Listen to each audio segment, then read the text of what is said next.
자, 저를 한번 따라 사실까요? 땅을 밟고 사는 기쁨. 사람은 땅을 밟고 살아야 한다는 말이 있습니다. 근데 물론 이 말은 우리가 흙을 밟고 살면 흙으로부터 좋은 기운도 받고 면역력도 우리를 이롭게 하기 때문에 아파트보다는 전원주택이 좋고 도시보다는 시골이 좋다. 주로 이럴 때 쓰는 말이잖아요. 그래서 오늘 설교 제목만 보고 오늘 이현석 목사가 우리한테 전원주택으로 이사 가라고 하는 하나보다 절대로 그런 내용이 아닙니다. 땅을 밟는 기쁨이라는 짧은 글이 있는데요. 제가 그대로 읽어 드릴 테니까 한번 들어보십시오. 배를 타고 생활하지 않는 사람들은 절대로 모른다. 땅을 밟고 하루를 보낸다는 것이 얼마나 큰 기쁨인지를. 나는 해양경찰이다. 함정 근무를 주로 한다. 같은 톤급의 함정 세척이 3교대로 4박 5일씩 번갈아가며 근무한다. 근무 기간이 되면 5일 내내 바다에 떠 있다. 아무리 날씨가 좋아도 배는 흔들린다. 배 위에 있는 나도 흔들린다. 배를 탄다는 것은 항상 흔들리며 생활한다는 것이다. 문제는 근무를 마치고 나서부터다.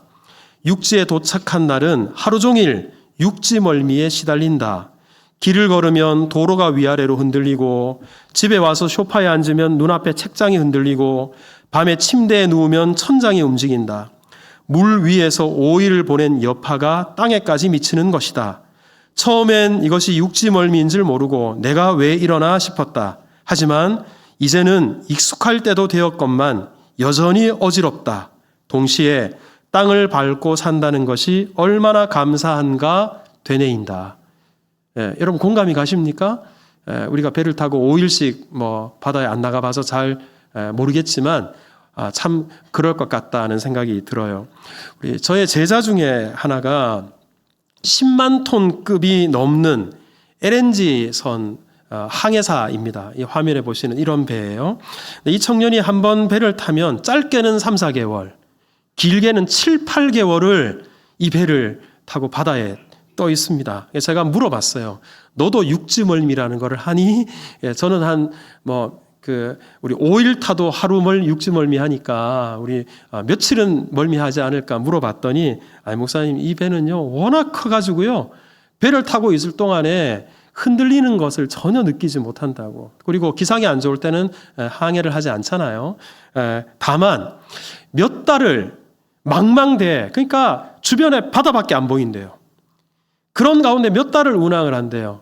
그러다 보니 배를 타고 가다가 조그마한 섬 하나라도 보이면 그렇게 반갑답니다. 그 마음을 우리가 배를 타고 바다만 몇 달을 안 봐서 잘 못 느끼겠지만 그러다가 몇 달 만에 땅을 밟게 되면 이거 얼마나 기쁜지. 그래, 역시 배보다도 땅이 최고야. 땅을 밟는다는 것이 얼마나 기쁜가 느낀다고 하더군요. 우리 휴가철을 맞아서 여러분들 중에 더러 크루즈 여행 한번 해봤으면 좋겠다 생각하는 분들이 계실 텐데 우리 예전에 정말 값비싼 화면에 보이는 이런 크루즈 여행을 다녀오신 분이 계셨어요. 그래서 권사님 좋으셨겠어요. 제가 그렇게 인사를 드렸더니만 하시는 말씀이 목사님 좋긴 좋은데요. 그래도 땅이 더 좋아요. 그렇게 말씀을 하시더군요. 여러분 이렇게 5일 만에 땅을 밟아도 땅이 좋고 몇 달 만에 땅을 밟으면 땅이 더 좋고 크루즈가 아무리 좋아도 땅 밟는 것이 더 좋은 법인데 우리가 주일 오전에 지금 노아 홍수를 시리즈로 다루고 있잖아요. 노아의 가족은 무려 배 안에서 1년 이상을 보냈어요. 그러다가 내렸어요. 여러분 이 럭셔리 크루즈도 아니고요. 그리고 그 불편하고 캄캄한 방주 속에서 언제 배 밖으로 내릴 수 있을지 언제 땅을 밟게 될지도 모르는 그런 상황 속에서 무작정 배 안에 있었습니다. 그러니까 땅이 얼마나 그리웠을까 충분히 짐작하고도 남음이 있습니다. 자, 그런데 오늘 본문에 드디어 노아의 가족이 방주 밖으로 나와서 땅을 밟게 됩니다. 자, 우리 18절을 한번 보실까요? 노아가 그 아내들과 그 아내와 그 며느리들과 방주에서 어떻게 해요?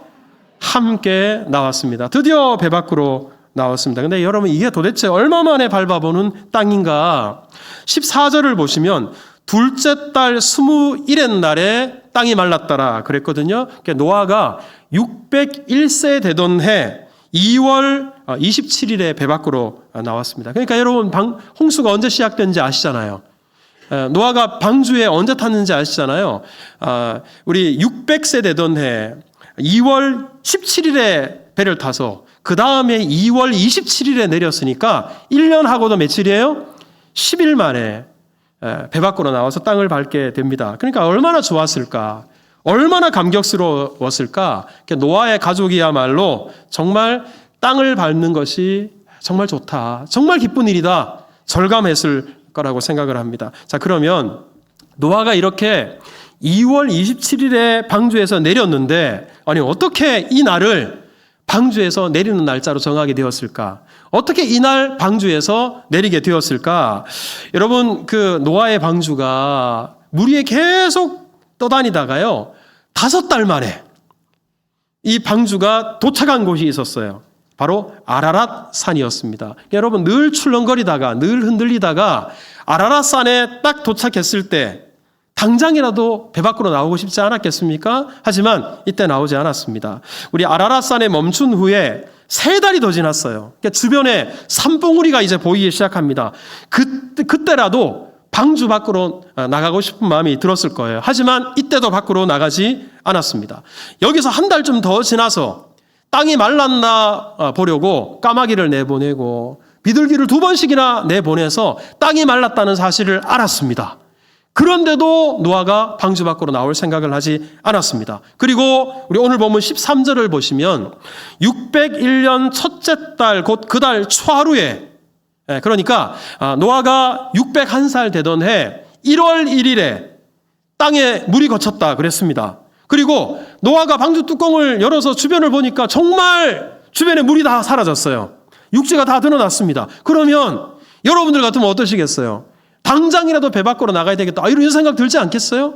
그런데도 노아가 방주 밖으로 나오지 않고 2월 27일 날 방주에서 내려요.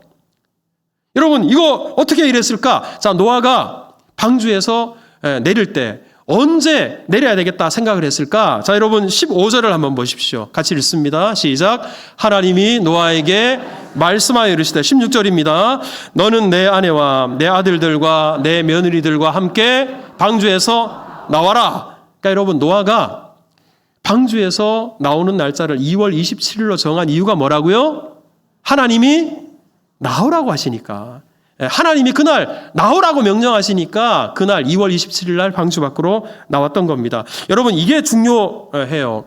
제가 우리 노아의 스토리를 성경을 통해서 읽으면서 노아에게서 발견할 수 있는 위대한 믿음 2가지가 있어요. 한번 따라서 해보세요. 순종하는 믿음, 기다리는 믿음.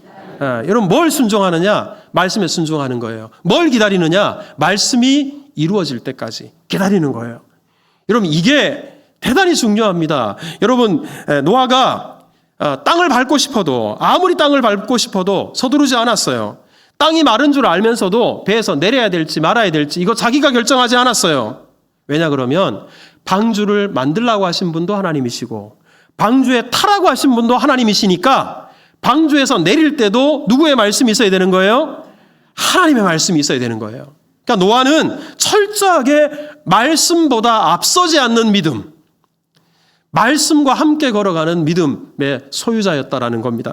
우리 창세기 6장 9절에 보면 노아의 믿음을 이렇게 말을 했어요. 그는 하나님과 동행하는 사람이었다. 노아의 믿음은 하나님과 동행하는 믿음이었다. 제가 지난번에 이 동행의 의미를 여러분께 말씀을 드렸잖아요. 눈에 보이지 않는 하나님과 우리가 어떻게 함께 걸어갈 수 있습니까? 어디 계신지도 모르는 하나님, 그 하나님과 어떻게 우리는 동행하는 삶을 살아갈 수 있습니까?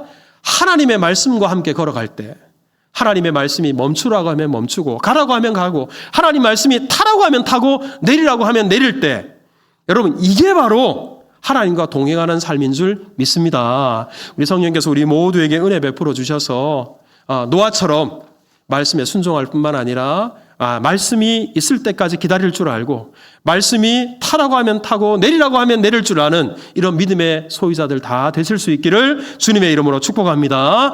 자, 우리 이제 노아의 8 식구가 모두 방주에서 나왔습니다. 그런데 여러분들이 아시는 것처럼 방주에 노아의 식구들만 탄 게 아니었잖아요. 이 지구상에 있는 모든 생명체들이 그 종별로 다 방주에 탔습니다. 그러니까 이 짐승들도 밖에 내려야 돼요. 자, 우리 19절을 한번 보시면 다 같이 읽겠습니다. 19절 시작. 땅 위의 동물 곧 모든 짐승과 모든 기는 것과 모든 새도 그 종류대로 방주에서 나왔더라. 노아의 가족들이 밖에 다 나온 다음에 다른 짐승들도 방주 밖으로 나와서 땅을 밟게 되었다라고 말씀하는 겁니다. 네, 여러분 여기서 모든이라는 말이 3번이나 나와요. 모든 짐승, 모든 기는 것, 모든 새, 그리고 그 이어지는 한번 따라서 해보세요. 그 종류대로. 여러분 이 모든과 그 종류대로가 대단히 중요해요. 모든 짐승이 그 종류대로 나왔다. 이 말은 방주에 탄 짐승들이 1년이 지나고 나서도 방주에 탄 그대로 단 한 종도 죽지 않고 전부 다 살아서 방주 밖으로 나오게 되었다라는 겁니다. 내셔널 지오그래픽에서 보도한 자료를 보니까 우리 지구상에 존재하는 생물 종들이 해양 생물 균류까지 다 합쳐서 얼마나 돼요? 870만 종. 여러분 근데 이건 어디까지나 발견된 종만 그래요.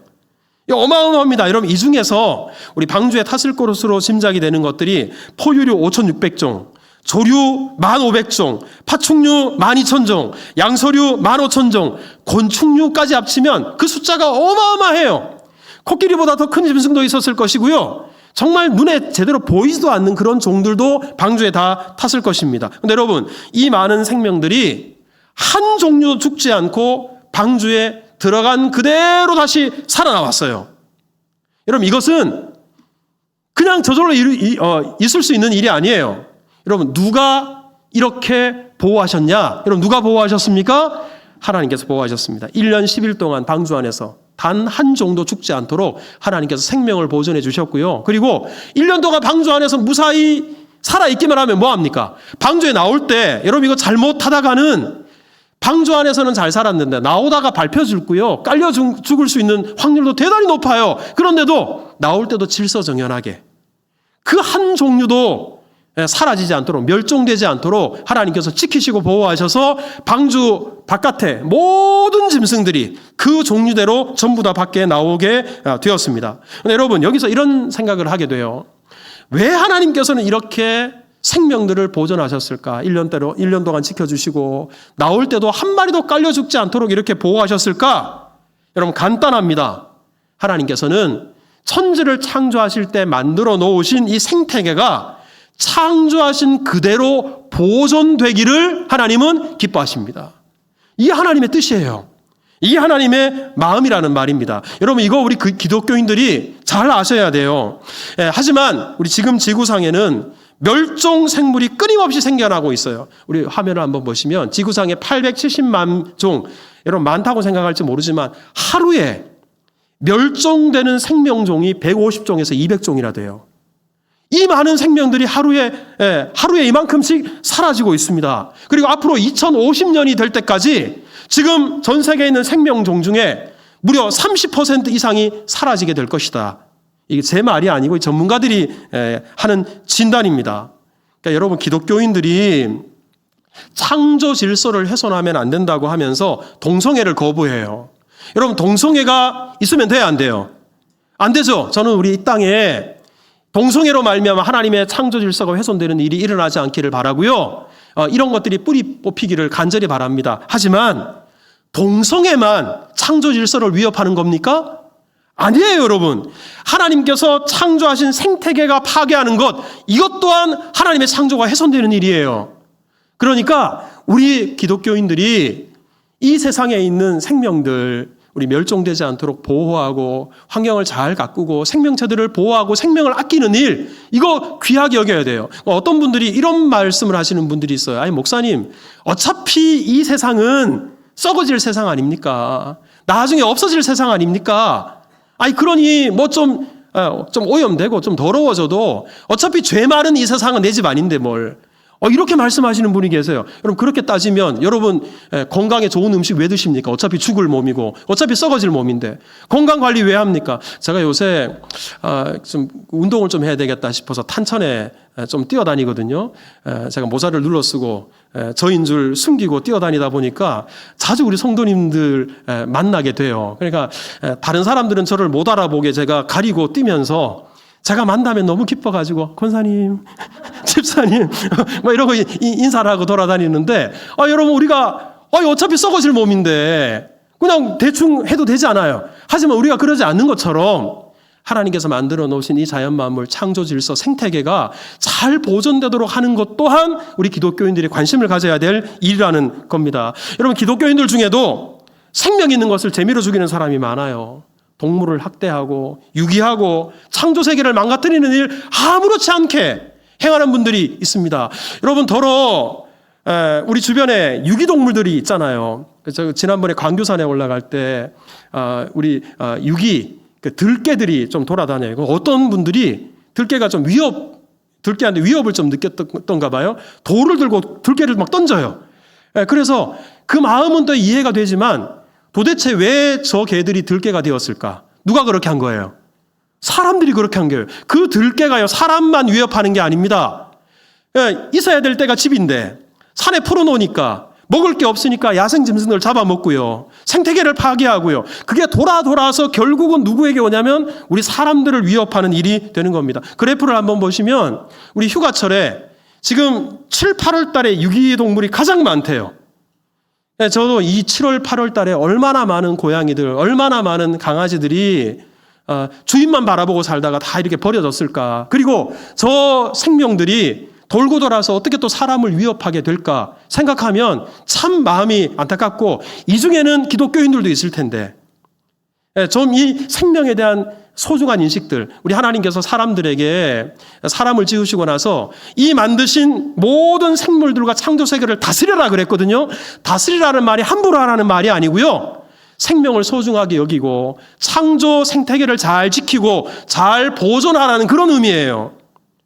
하나님께서 이렇게까지 초자연적인 역사로 방주 안에서 1년 동안 생명을 보존하시고 나올 때도 단 한 종도 죽지 않고 보존하셔서 질서 있게 나오게 하신 뜻이 어디 있는지 알고 우리 또한 생명을 소중하게 여기고 하나님의 창조 세계를 잘 가꾸고 돌보는 일에 귀하게 쓰임받는 은혜가 있기를 주님의 이름으로 축복합니다.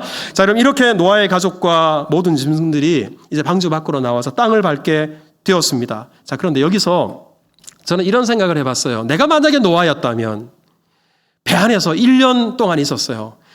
1년 만에 땅을 밟게 되는 거예요. 그러면 나는 저한테 만약에 너는 방주 밖에 나와서 가장 먼저 뭘 하고 싶냐? 여러분들에게 만약에 여러분들은 1년 만에 배 밖으로 나오시면 가장 먼저 뭘 하고 싶으세요? 여러분들은 뭘 하고 싶으십니까? 저는 호기심이 좀 많은 사람이어서 홍수가 끝났잖아요. 세상이 어떻게 되었나 그냥 한번 돌아다녀 보고 싶어요. 그리고 집을 지어야 살잖아요. 어디가 이거 다 내 땅이니까 어디가 집 지었을 때 뷰가 제일 좋을까? 어디에 축사를 좀 지을 수 있을까? 어디다가 농사를 좀 지어 먹으면 좋을까? 어디가 길이 좀 좋을까? 이런 거 아마 돌아본다고 마치 부동산 알아보러 돌아다니는 사람처럼 여기저기 돌아다니는 일을 가장 먼저 했을 것 같아요. 하지만 노아가 가장 먼저 한 일은 따로 있었습니다. 자, 우리 20절을 한번 읽어볼까요? 자, 시작. 노아가 여호와께 제단을 쌓고 모든 정결한 짐승과 모든 정결한 새 중에서 제물을 취하여 번제로 제단에 드렸더니 노아가 가장 먼저 하는 거는 뭘 쌓았어요? 제단을 쌓았습니다. 여러분 제단 쌓았다는 것은 가장 먼저 하나님께 뭐 드렸다는 거예요? 예배 드렸다라는 말입니다. 여러분 노아가 1년 만에 땅을 밟게 되는데도 가장 먼저 예배했다. 아니 어떻게 노아는 배에서 내리자마자 가장 먼저 예배를 드릴 수 있었을까? 저는 이것이 저절로 되는 일이 아니라고 저는 믿습니다. 방주 안에서 하나님을 한 번도 생각하지 않다가 방주 밖에 나와서 하나님을 생각한다고요? 안 돼요 여러분. 방주 안에서 한 번도 하나님을 예배하지 않다가 방주 밖에 나와서 예배 드려야 되겠다 이런 생각한다고요? 여러분 이거 있을 수 없는 일이에요. 노아는 방주 안에서도 하나님 생각했어요. 방주 안에서도 하나님 의지했고요. 방주 안에서도 하나님께 기도했고요. 방주 안에서도 어떤 식으로건 하나님을 예배했어요. 그러니 밖에 나오자마자 배 안에서 했던 것처럼 하나님 생각하는 거예요. 그리고 하나님께 제사 드려야 되겠다. 제단을 쌓고 하나님을 예배했던 겁니다. 여러분, 그러고 보면 예배는 훈련입니다. 그리고 예배는 습관입니다. 자, 저를 한번 따라서 해보세요. 예배는 거룩한 습관입니다. 그리고 예배라는 것은요, 몸에 배해야 돼요. 몸에 체질화가 돼야 됩니다. 여러분들에게 축복합니다. 무슨 일을 시작하건 먼저 예배로 시작할 수 있기를 주님의 이름으로 축복합니다. 저는 우리 더러 이사를 가신 분들이 목사님 저희 집에 좀 오셔서 예배 한번 드려주시면 고맙겠습니다. 대단히 기뻐요. 그러니까 이사 예배 끝나면 밥 얻어 먹으니까 제가 기쁜 게 아니고요. 우리 이 가정에 믿음이 있으셔서 이렇게 새 집에서 살아가는데 먼저 하나님께 예배해야 되겠다. 하나님께 영광 돌려야 되겠다. 이거 얼마나 귀한 일이에요. 가게를 새로 오픈하고 그리고 또 사업을 새로 시작하면서 목사님 오셔서 기도 한번 해주십시오. 예배 한번 드려주십시오. 여러분, 이거 너무 기쁜 일이에요. 하나님을 최우선 순위에 놓고 그리고 예배를 우선 순위에 놓고 생각하는구나. 우리 청년들이 우리 결혼을 하잖아요. 그런데 우리 결혼할 때 저한테 목사님 주례 한번 해주시면 고맙겠습니다. 그러면 저는 대단히 기쁩니다. 주례 서고 나면 주례비를 받아서 기쁜 게 아니고요. 제가 우리 청년들 저한테 목사님 주례해 주세요 그러면 저한테 인사 오면 나 주례 사례 안 받는다. 내가 그거 먼저 이야기를 해요. 그러니까 주례비가 생겨서가 아니라 여러분 가정에 새로운 가정이 시작되는 것, 하나님이 이 가정을 창조하셨잖아요. 가정을 만드셨잖아요. 그 가정이 새롭게 두 사람을 통해서 시작되는 그 감격스러운 순간에 먼저 하나님 앞에 예배드리고 시작한다는 거, 이거 얼마나 기쁜 일이에요. 그거 얼마나 기특한 일이에요. 물론 여러분 요즘 제가 부모님들 이야기를 들어보니까 목사님 지들끼리 결혼 날짜 다 정했고요. 예식장 지들이 다 알아놨고요. 순서 지들이 다 맞춰놓고 통보만 해요. 그러니까 여러분들이 아마 자식들에게 이렇게 해라 저렇게 해라 하기가 어려울 거라고 생각합니다. 우리 그럼에도 불구하고 우리 평소에 또 어렸을 때부터 너희들 나중에 결혼할 때 하나님 앞에 예배로 가정을 시작하면 좋겠다. 여러분 이런 가정들 하나님이 얼마나 기뻐하시겠어요. 무슨 일을 하건 예배를 최우선 순위에 두는 은혜가 우리 가운데 있기를 주님의 이름으로 축복합니다.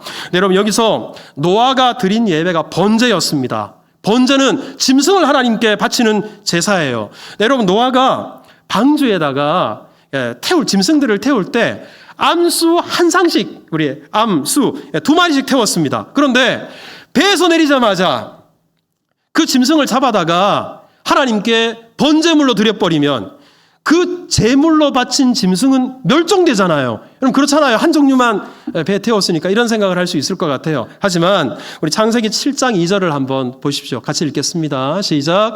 너는 모든 정결한 짐승은 암수 7씩 부정한 것은 암수 2씩을 내게로 데려와라. 근데 여러분 여기 오해하시면 안 되는 것이 정결하다 부정하다라는 게 이건 좋은 짐승이다 이건 나쁜 짐승이다 그런 기준이 아니에요.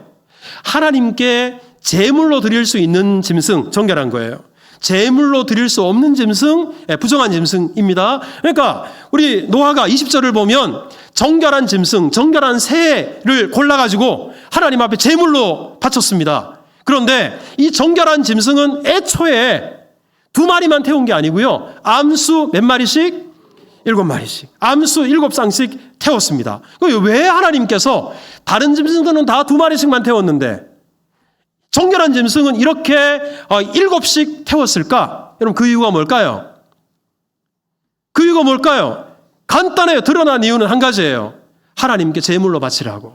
여러분 결국 하나님께서 이 전 세계를 심판해야 되는 이 엄중한 일을 계획하시면서도 홍수가 다 끝난 이후에 배 밖으로 내리자마자 하나님께 뭐 하라고? 예배하라고. 예배할 것을 준비시키셨어요. 여러분 이걸 보면 우리 하나님께서 예배를 얼마나 중요하게 생각하시는가. 예배가 얼마나 중요하면 하나님께서는 이것까지 계획하셔서 제물로 바칠 예배 하나님께 헌신할 희생할 것들을 준비하게 하셨을까. 여러분 우리 이 세태 속에 보면 예배가 우선순위에서 밀려나 있어요. 남는 시간에 예배한다 생각하고요. 하나님을 섬기는 것도 남는 것으로 섬긴다라고 생각하는 분들이 대단히 많습니다. 여러분 하나님께서는 우리를 위해서 우리를 구원하시기 위해서 하나밖에 없는 독생자를 내어주셨어요. 전부를 주신 거예요. 하나님의 전부 주시는 그 은혜로 구원받은 하나님의 자녀가 되었는데도 우리는 늘 하나님 앞에 계산하고 있어요. 내가 시간 남으면 예배하고. 여러분, 우리 부모님들이 우리 자녀들이 어렸을 때부터 오늘 우리 뭐 이런 일 때문에 오늘 하루 예배 쉬자. 우리 이런 일 때문에 예배 다음 주에 드리자. 자녀들한테 그런 것을 보이지 않게 우리 같이 자녀들이 참여하게 되잖아요. 그러면 자녀들 마음속에도 그래. 일이 있으면 예배는 언제나 빠져도 돼. 빼도 돼. 예배는 차순위가 돼도 돼. 이런 것들을 여러분들이 은연중에 가르치는 게 돼요. 무슨 일이 있어도 예배 드려야 되고 가장 먼저 예배 드려야 되고 예배를 최우선 순위에 두고 노아가 방주에서 내리자마자 가장 먼저 예배 드렸던 것처럼 하나님께서 이 예배를 위해서 암수 7씩 준비하셔서 미리 예배를 준비하셨던 것처럼 우리가 이렇게 예배를 우선순위에 두게 될 때 그때 하나님께서는 이 예배를 통해 영광을 받으십니다. 그리고 이 예배를 통해서 우리에게 은혜와 복을 허락해 주십니다. 여러분, 노아의 예배가 얼마나 중요했는지 자, 우리 21절을 한번 보십시오. 같이 읽겠습니다. 시작. 여호와께서 자, 됐습니다. 여기서 하나님께서 이 향기를 받으셨다라는 거는 노아의 예배를 하나님 받으셨다는 거예요? 안 받으셨다는 거예요? 노아의 예배를 받으셨어요. 여러분, 예배의 초점은 나에게 있는 게 아니에요. 많은 분들이 생각해요. 오늘 예배가 나에게 좋았다. 오늘 말씀이 나에게 좋았다. 그럼 좋은 예배라고 생각해요. 하지만 여러분, 그것은 어디까지나 내 중심적인 예배관이에요. 예배의 초점은 언제나 내가 아니라 하나님께서 이 예배를 받으셨나. 이 예배가 하나님을 기쁘시게 한 예배였나. 이게 중요합니다. 근데 무엇보다 하나님은 우리의 마음을 받으시는 분입니다. 우리가 예배를 최우선 순위에 놓고 우리가 어떻게든 이 예배를 통해 하나님을 기쁘시게 해야지. 예배를 통해서 내 전 존재를 하나님 앞에 드려야지. 내가 산 제물이 되어야지. 이런 마음으로 전심으로 하나님을 예배할 때 하나님께서는 우리 예배를 받으십니다. 근데 여러분, 노아가 이렇게 마음을 다해서 배에서 내리자마자 하나님을 예배한 것을 하나님 받으셨잖아요. 하나님께서는 예배를 그냥 받는 것으로 끝내는 분이 아니에요. 자, 우리 21절을 다시 한번 읽으시면 우리 다 같이 읽겠습니다. 시작. 여호와께서 그 향기를 받으시고 그 중심에 이르시되 내가 다시는 사람으로 말미암아 땅을 저주하지 아니하리니 이는 사람의 마음이 계획하는 바가 어려서부터 악함이라. 내가 전에 행한 것 같이 모든 생물을 다시 멸하지 아니할 것이라. 여러분, 여기서 대단히 중요한 말씀을 하시죠. 노아야, 내가 앞으로 다시는 땅을 저주하지 않을 거야. 노아야, 내가 다시는 모든 생물을 다 멸하지 않을 거야. 그런데 하나님이 이 약속을 언제 주셨습니까? 여호와께서 노아가 드리는 예배를 받으시고 그 향기를 받으신 다음에, 여러분, 이 예배를 기쁘시고 받으신 다음에 이 놀라운 은혜를 하나님이 약속하십니다. 여러분, 우리가 하나님 앞에 마음을 드릴 때, 그리고 우리가 최선을 다해서 하나님을 예배할 때, 그때 하나님께서는 예배를 받기만 하시지 않고요, 그렇게 하나님을 전심으로 예배한 우리들에게 이런 놀라운 약속을 주십니다. 은혜를 주십니다. 축복을 주십니다. 때문에 여러분, 예배에 성공한 사람은 모든 것이 성공한 사람이에요.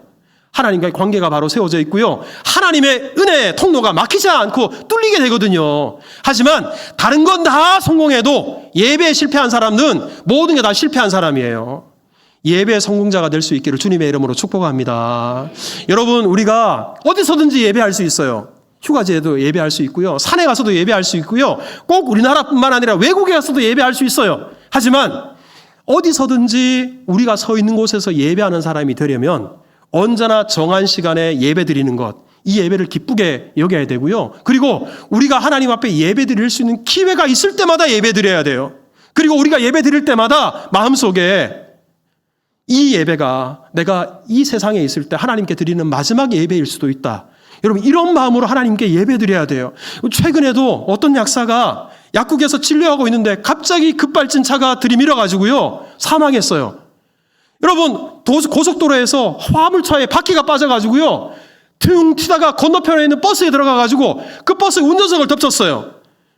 여러분, 우리가 아무리 조심하고 주의하고 산다고 하더라도 내일 일을 장담할 수 없는 게 우리 인생입니다. 그러면 우리가 하나님 앞에 예배 드릴 수 있는 기회가 있을 때, 그래, 이것이 내 생의 마지막 예배다. 내가 이 세상에 존재하는 이유는 하나님을 영화롭게 하고 하나님을 예배하는 존재인데, 기회가 있을 때마다, 예배 드릴 때마다 그때 하나님께서 받으시는 예배자가 되는 것. 여러분, 그렇게 될 때 우리가 어디서든지 하나님을 예배하는 예배자들이 될 수 있는 겁니다. 이런 은혜가 있기를 주님의 이름으로 축복합니다.